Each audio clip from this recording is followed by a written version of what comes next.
Doctor గారు ఇంట్లో భార్య కానీ భర్త కానీ చేసే ఈ తప్పు వల్ల చాలా మంది పిల్లలు అనాథలవుతూ ఉంటారు. మరి దీనిపై మీ అభిప్రాయం ఏంటి? మీరు దేని గురించి అడిగారో దాదాపు అందరికీ తెలిసే ఉంటుందండి. హెచ్ఐవి సమస్య.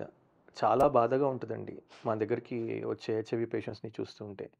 అది ఆడవాళ్ళు కావచ్చు, మగవాళ్ళు కావచ్చు, ఎవరైనా కావచ్చు. వాళ్ళు చేసే ఆ తప్పు వల్ల అది పెళ్ళికి ముందు కావచ్చు, పెళ్లి తర్వాత కావచ్చు, వాళ్ళ పార్ట్నర్‌కి ఆ వ్యాధి సోకి, ఆ హెచ్ఐవి వైరస్ అనేది దానివల్ల వచ్చే లక్షణాలు గానీ, అంటే బాడీ కృశించిపోవటము, అలాగే బాడీలో ఉన్న సప్తధాతువులన్నీ బాడీలో ఏ రోజుకి ఆ రోజు కృశించిపోతూనే ఉంటాయండి.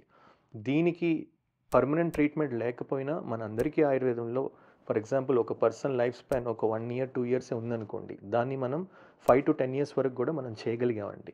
సో, ఇలాంటి హెచ్ఐవితో బాధపడుతున్న వాళ్ళందరూ ఒకసారి మమ్మల్ని సంప్రదించండి. లేటెస్ట్ రిపోర్ట్స్‌తో వైరల్ లోడ్ ఎంతుంది గూడా మాకు తెలియాలండి. అదొచ్చి మీరు సంప్రదిస్తే దాన్ని బట్టి కొన్ని స్పెషల్ మెడిసిన్స్ మన దగ్గర మేము తయారు చేసి ఇస్తున్నామండి. దేనివల్లైతే వాళ్ళ లైఫ్ స్పాన్ పెంచి వాళ్ళు ఆరోగ్యంగా ఉండేలాగా చూసుకుంటూ, హెల్త్ పరంగా అలాగే వ్యాయామం పరంగా వాళ్ళు ఎలాంటి జాగ్రత్తలు తీసుకోవాలో కూడా మనకి కొన్ని సంవత్సరాల నుంచి చెప్తున్నామండి. సో, ప్లీజ్ దయచేసి ఎలాంటి తప్పులు చేయొద్దండి. Prevention is better than cure. చాలా జాగ్రత్తగా ఉండండి. మీరే కాదు, మీ వల్ల మీ పక్కన ఉన్నవాళ్ళు కూడా చాలా బాధపడతారు. మిమ్మల్ని చూసి మీ పిల్లలు అనాథలవుతారు. జాగ్రత్తగా ఉండండి. ఇది నా కైండ్ రిక్వెస్ట్. Thank you.